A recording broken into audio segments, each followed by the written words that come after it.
Hi, hello, welcome back. It's Bioenergetics, it's me, Devaraj, and today I want to answer a question. I had a very interesting question from a chap. In fact, it's someone who's on the Bioenergetics for Journey course, the online course. And he wrote to me, I don't have a question to hand, but I can remember what he was basically, the gist of it, saying, he'd studied Tantra, or he'd been reading books on Tantra. And, in that field, the advice to men was to not come, basically, in sex, to not ejaculate, but to retain their semen, retain their energy. And then he'd also been reading about Wilhelm Reich, in many ways the father of body-based therapy, body-oriented psychotherapy, whatever you want to call it. And Reich's concept was that the orgasm was very useful for men or women. The sexual orgasm was very useful, and that it was a good thing. So he was like, okay, what's your opinion here, Devaraj? Because these are two conflicting viewpoints, which they certainly are. Okay, so let's take a look. Maybe let's start with Reich. Hey, let's start with Reich. Now, Reich developed his views on sexuality around the 1920s, 1930s, whilst he was still in Europe, before he fled to America to escape the Nazis, basically.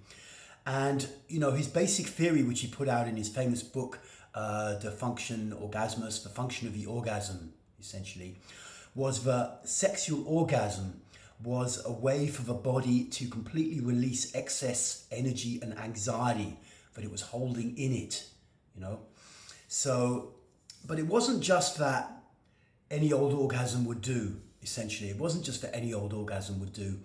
It was that your body went into a kind of full body orgasm, as it came to be known a little way down the line. And that means that, as you start to come, your body literally goes into a natural movement which your mind is not controlling. It's like a spontaneous wave of energy comes through the system, and as you start to ejaculate, your body goes into a huge release over which you have no control. You just surrender and allow it to happen. And so Reich, with his old concept, vegetotherapy and orgastic release, he had these weird, slightly quasi-German names for things. But what he was seeking to do was to liberate you enough from your kind of character structure, so that when you were having sex, you could really have a deep release in the orgasm. And this was seen essentially as a goal in therapy, so that, once you got yourself sufficiently in your body, once you'd cleared enough of your stuff up, you'd got the holding patterns out, you got awareness back in the dead zones of your body, you'd release some of the stuck old charge that was held inside. Then when you started to have sex, your body would naturally start to go into this huge release. And that this was a basic way that, you would just discharge excessive tension that you didn't need and feel blissful. And so a lot of work was done in this field, and from Reich there came one of his students, Alexander Lowen, and then in London a lady called Gerta Boysson, possibly of Dutch origin originally. From there, actually, where I started to learn about this stuff was from a guy called Varesh, now no longer with us, passed away about 5 years ago, the head of the Osho Humaniversity, and he had trained with Gerta Boysson, or certainly done a lot of sessions with her, as well as coming from New York and being very familiar with Reichian therapy as it had moved through into the therapeutic communities of New York. And so, that's where I first came into contact with this idea, and the reality, and it's still a very powerful idea, that if you can get enough of the holdings patterns out of your body, you can really have a huge release in sex and go into a kind of bliss state for a period of time afterwards.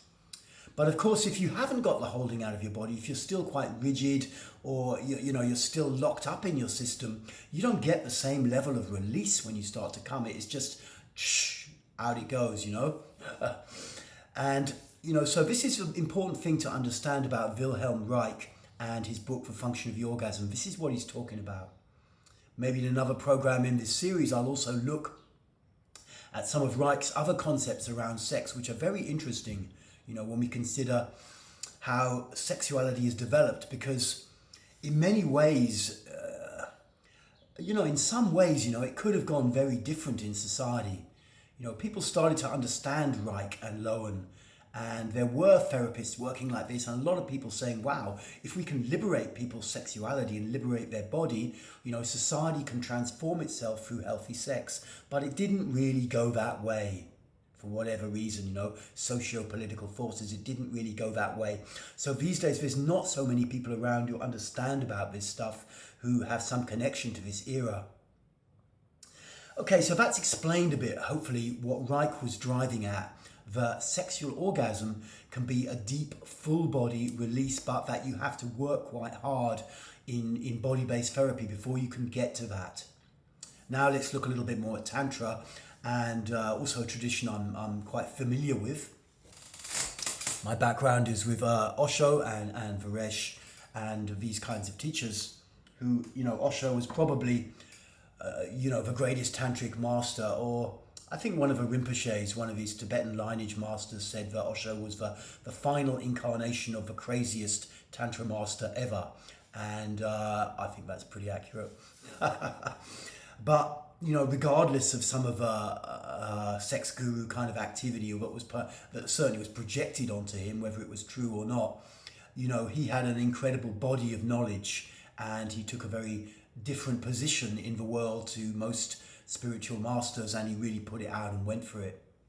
And in Tantra, one of the things that you'll come into contact with straight away, even if it's through a modern tantric school like the New Tantra, Alex Bartman, I know this guy, Australian guy, and good guy, nice guy, maybe not perfect, but I think he's a good man.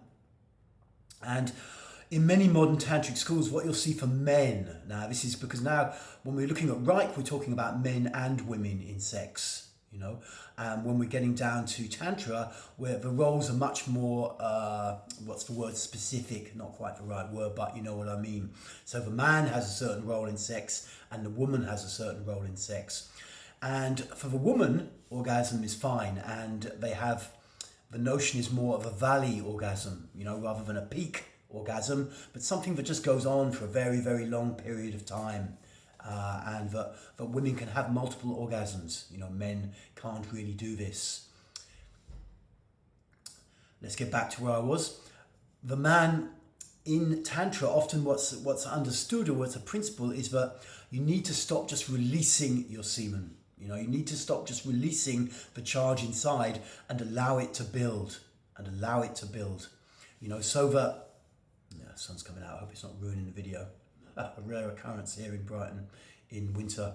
But the idea is, that what's happening to a lot of men, and especially with the power of the internet and all the pornography that's freely available, is that they're just coming too much. That is the bottom line.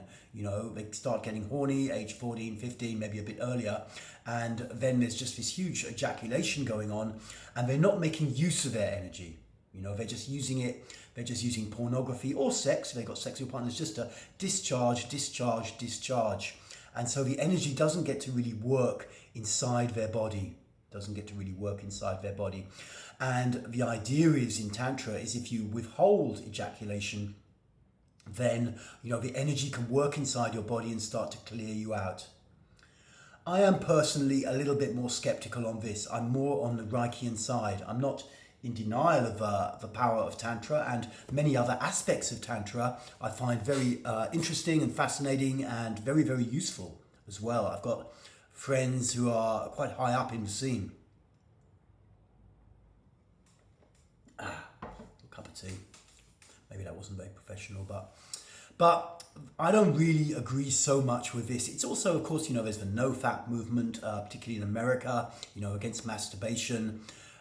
You've got things like men going their own way. It's a little bit involved in that, with like, is it really good to come and take the challenge not to ejaculate? If you've seen Alex Bartman in the New Tantra, take a 30-day, I think it is, challenge not to ejaculate, or is it 14 days? I'm not really sure. And these things can be good, but in my opinion, it's a bit unrealistic to get massive internal change simply through not ejaculating.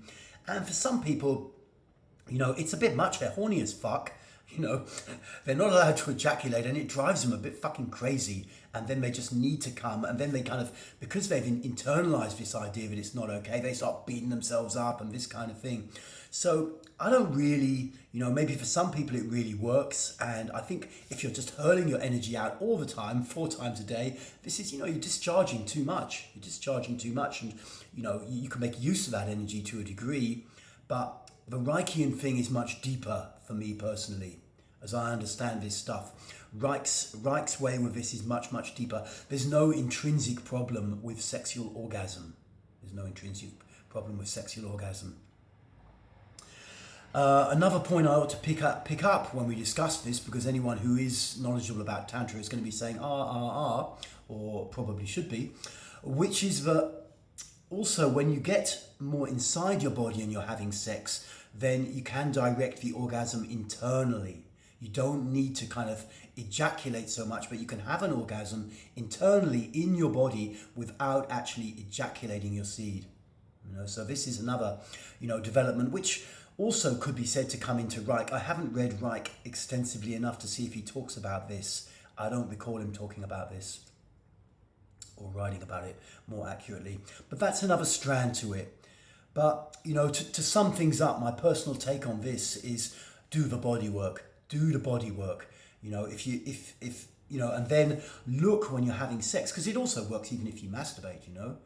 You may find your body starting to go into a natural release. As you clear more tension patterns out, you know, from your system, you'll notice as you start to come, but your body starts this natural release. And at first, it can be a bit scary, you know, in the same way that people who start to get spontaneous shaking when they're doing bioenergetics, it's a bit scary at first. But then at some point you can breathe and relax and allow it to happen, and a much deeper release can happen from your system. Okay guys, I think that's about all I need to say on this topic. I will pick up with more, because I have quite a deep background knowledge about sex and sexuality and spirituality and therapy and these kinds of things, and I did a lot of workshops in this field. So I will be putting more content out around sexuality because people ask me about it. But hopefully this has been useful, and I will see you again soon. Remember, of course, if you're getting into bioenergetics, if you're getting into this stuff, if you know it works for you, why not try out Bioenergetics for Journey? You can sign up just on a monthly basis and pay 50 British pounds a month and try it out. And if you don't like it after a month, you can drop it, you know. Okay, guys, thank you for tuning in, and I will speak to you soon.